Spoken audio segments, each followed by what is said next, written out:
Hello, my caffeinated friends. Dawn Robles here. I'm an independent Stampin' Up! Demonstrator, and today I want to show you how to make this super cute and easy little cake in the mug pouch holder. Sorry, I always get tongue-tied there. So you open this up and you have a note on the inside here that you can write a message to someone. You have the pouch that's actually going to hold your cake mix. And you even have this cute handy dandy little spoon so they can mix it up. Now I did use this, I did create this using the Rise and Shine stamp set out of our celebration catalog. Now with a $100 order you can get this set for free. And these stamps right here, they are reversible. So you can have your handle going either way. And this one has little stars, and on the other side you can stamp a solid image, and it's got all of these little sayings down here. So really a great set. The catch is I am filming this on March 31st, which is our last day of celebration. So if you're interested in this set, you will need to place a $100 order by 11:59 this evening. So I did cut out the mugs using our dies from our Cup of Christmas set. These dies are still available for purchase. Okay, so let's go ahead and get started making this little project here. So the supplies you're going to need is a piece of cardstock. I use Bermuda Bay, and it is cut at 5.5 by 11. And then I used a piece of Daffodil Delight that is cut at 5 by 5.25. And then I used a white Whisper White piece cut at 4 3/4 by 5. And then for the inside, I have two pieces of Whisper White, and those are also cut at 5 by 5.25. To make my pocket, I have a piece of cardstock cut at 5 by 5 3/4. And then I have a strip of Daffodil Delight, and that is cut at 2.5 by 4. And then just some scrap pieces for stamping your mugs and your inside sentiment.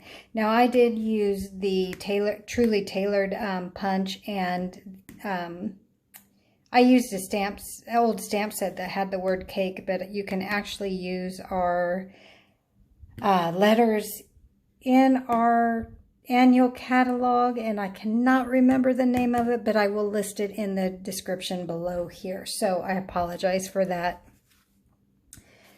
Okay, so the first thing we want to do is we want to go ahead and score our paper. So I'm going to bring in my scoreboard here, and I'm going to score on the 11-inch side. I'm going to score it at 5 1/4. And at 5 3/4. I'm going to set that piece aside. And then I'm going to grab my inside pocket.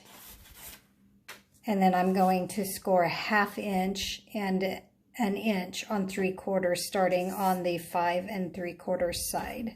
So I'm going to do a 1/2 inch. Make sure it's where it needs to be. 1/2 inch and then 1 inch. Going to rotate it,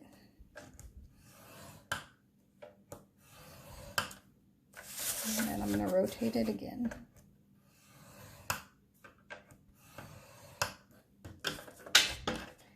And ba-bam, that's all the scoring we need. So let's go ahead and do some of our stamping right now. Now I went ahead and stamped the mugs already, so video wasn't so long. And then I created a tabletop using the largest stitch die, oval die. And then I just cut about 1/4 of it off, and I'll layer that at the bottom of my paper. So I just kind of lined up so I could figure out where I wanted all my stamping to be. I kind of put my table down, I wanted to add steam coming out of the cups. So I just kind of put my table where I wanted it to be and laid my mugs out the way I wanted them to be. And then I went ahead and took my smoky slate ink that up. And then just put that right above the mug. Same thing with, line my mugs back up because my chubby little fingers moved them. And ba-bam, there we go. Now I went ahead and put that aside while I make you dizzy here.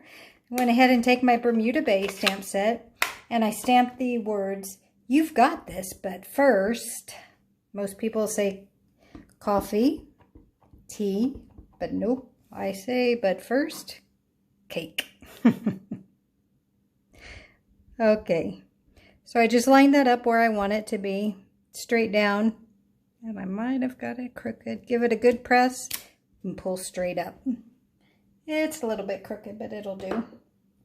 So the stamping on my first page is done. So I'm going to go ahead and stamp my coffee mug on the inside where my sentiment is going to go. And again, these stamps are reversible, but I do want the star side. So I'm going to go ahead and ink that up in the Bermuda Bay. And stamp it up good. Ink it up good, not stamp it up good. And then I'm just going to put it down and give it a really strong press. Normally I'll have a piercing mat under here, but I did not grab it. So let's just keep our fingers crossed that this turns out. Pull that mug straight up and it came out perfect. Wonderful. I'm going to go ahead and add a little steam to the top of my cup. And now my inside stamping is done. Easy, easy, easy. Now, I wanted to make my inside pocket a little more decorative, so I just went ahead and I took the flower with the center in it, and I just kind of randomly stamped around.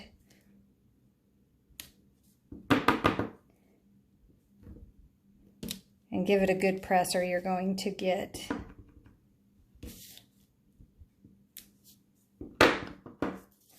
what I just did there.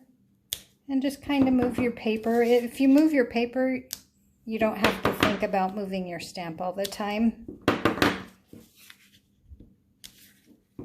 Just kind of make yourself a random pattern and just go around the outside of it because the middle section of it is going to be covered up. So that looks good to me. And I'm going to go ahead and fold and burnish my lines. And if I'm making you dizzy, I'm sorry. I know I keep moving all the papers around. Been a crazy couple days trying to get the girls' school was canceled through the rest of the year, so we're doing what we're calling distance learning, and so trying to get them up and motivated and going and maintain a little bit of stability here has been a bit of a challenge, but you know what, we will persevere and we will make it through this. So then we're going to go ahead and cut away. We're going to cut straight down here. And we're going to cut this bottom section away. I'm going to cut the top section away, and then I'm just going to kind of wedge.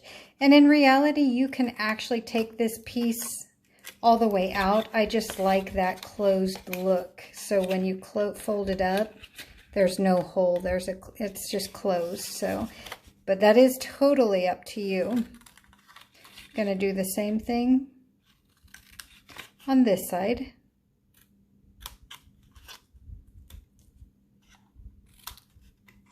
Give it a little wedge and a little wedge. And then I'm going to wedge the top here too so they don't stick over the top when I glue it down. Okie doke. So that is put together. Let's go ahead and burnish our other piece.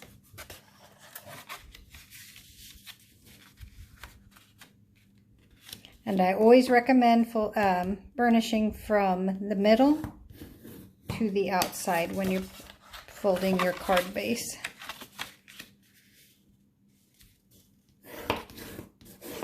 Give that a good press. And then to brighten this piece up a little bit, I went ahead and used the Brick and Mortar embossing folder.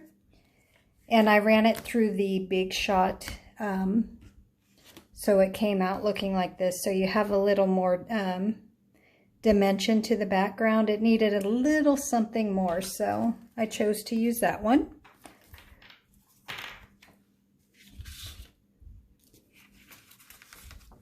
Okay, then I'm just going to take my oval that I did cut in half, and I'm using Tombow, that way I can move it around where I want it.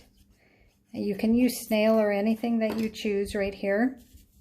And I just kind of put it at the very bottom, lined it up with the very bottom.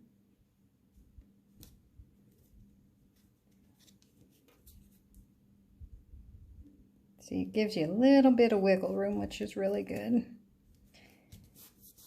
Give that a press. And then I'll go ahead and adhere that to my Daffodil Delight piece.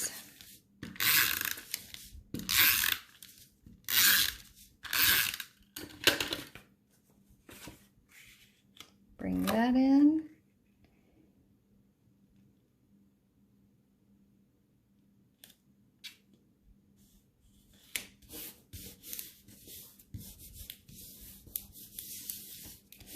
Nice and down. And again.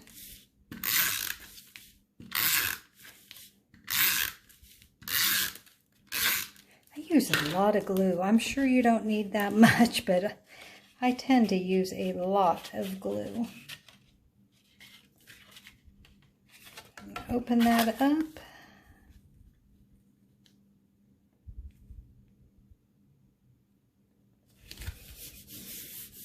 Go ahead and put that down. Bring in my white piece again.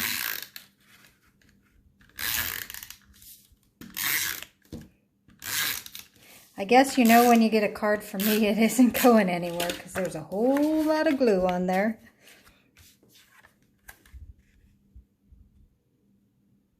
Simply put that piece into place as well as this piece too.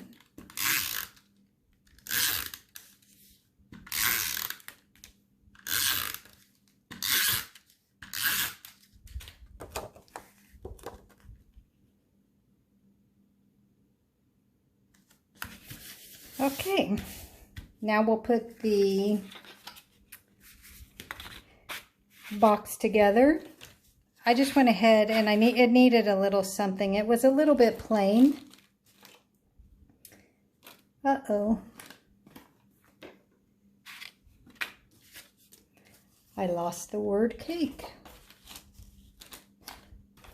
Here it is. Oh my goodness. See, it was just like a little bit plain right there. It just kind of blended in and I wanted something. So I decided to go ahead and take a piece of Daffodil Delight and then just kind of layer it on top of there. I thought it looked better.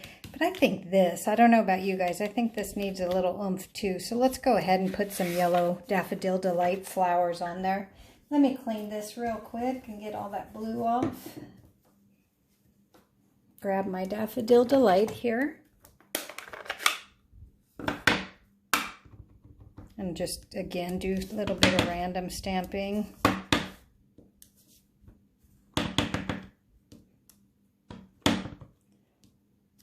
And I wish I wouldn't have forgot the piercing mat, because you get a much better quality.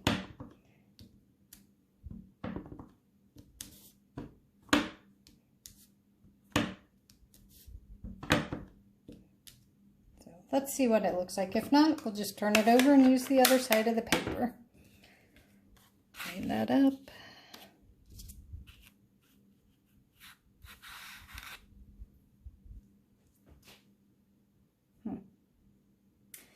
I think I like it better. just plain. Maybe run it through the embossing folder or something. And I'm just going to go ahead and add a little Tombow.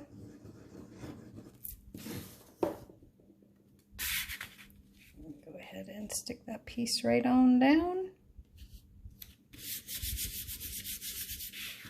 Same thing here. I don't want to put dimensionals on the inside of that so it just shuts nice.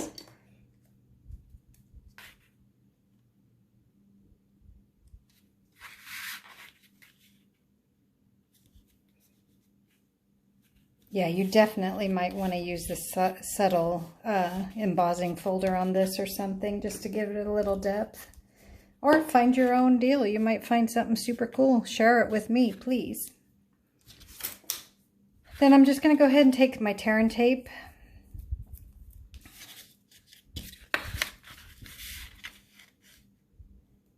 And run it up.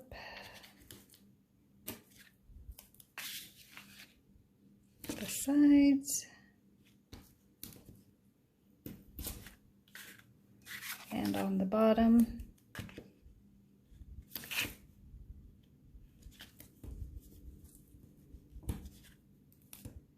And then I'll just take a little piece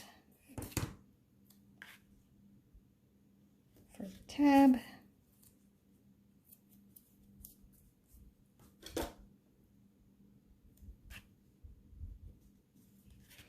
Okay, hardest part is yet to come, removing the backing. Yay, Donnie.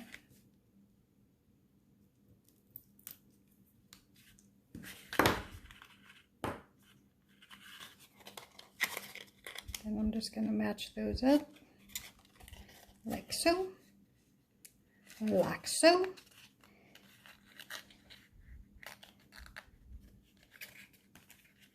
And then I'll lift the bottom of this here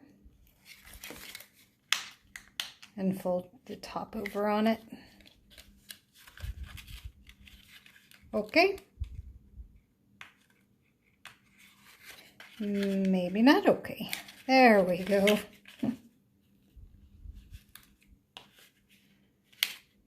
Give that a nice press.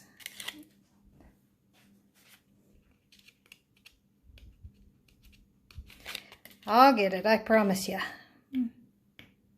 Maybe. Okay, we're good here. Okay, and then I'm just going to take it not to the score line, but close to the edge of the white piece of paper. And kind of line it up, make it even.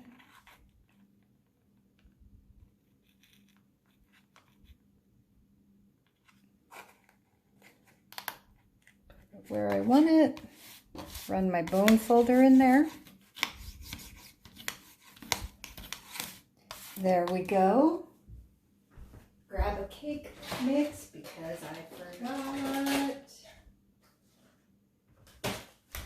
Oh, the lined alphabet. That's what you can use to do the word cake. Lined alphabet. Go ahead and throw your cake pouch in there. Fits beautifully. Went ahead and lined up my spoon where I wanted it and grabbed a pencil just so I knew where to punch the holes at. So I want it about right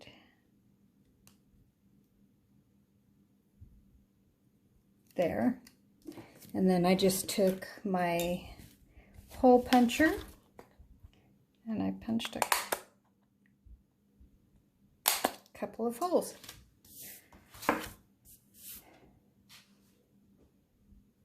And then I used the new Daffodil Delight 1/4" ribbon. So I just love it. It's that ruched ribbon there. And I thought it about 12 inches. Now I cut some of it away, but again, I like extra. That way I can actually get a good bow. So I just running the ribbon through. And I'm just going to do a simple bow. Make sure it looks good on that side. Throw my spoon right in there. Now I did buy the spoons off of Amazon. Gotta love Amazon. You can find just about anything you're looking for there.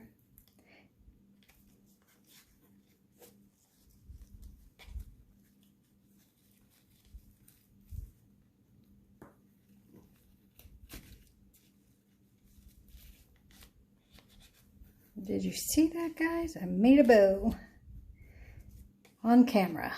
Unbelievable. Maybe I should play the lottery tonight. Okay, so the inside of it's done. It's easy peasy, right? So now we're just going to go ahead and finish the front by adding our mugs, and I did pop those up on dimensionals. So, like 1, 2, 3, 4.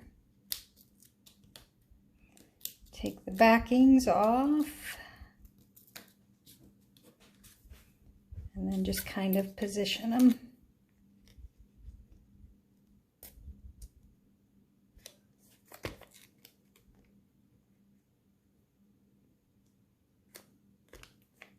And there you have it. Now you can decorate up your mugs. I went ahead and cut the little bows that were with the die cuts there, and I put them there. And I wasn't 100% sold on them. They're cute, but I couldn't decide which ones. So I really do think I like the pink ones after playing with a couple of different ribbons. So I'm just going to go ahead and add those on with just a little smidge of the Tombow.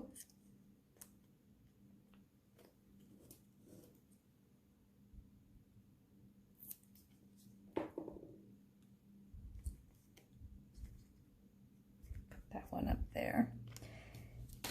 And then just to, you know me, give it a little something extra, I'm going to go ahead and use maybe the champagne rhinestones and put it right in the middle of that bow.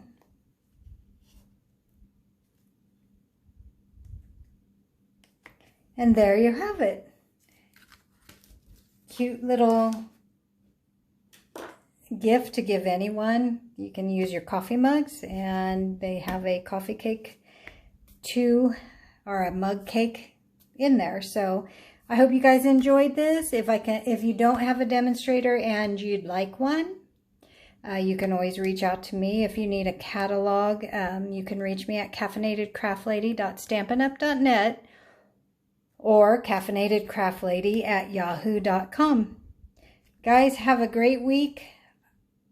I hope everybody can stay safe and healthy, and together we'll all make it through this pandemic.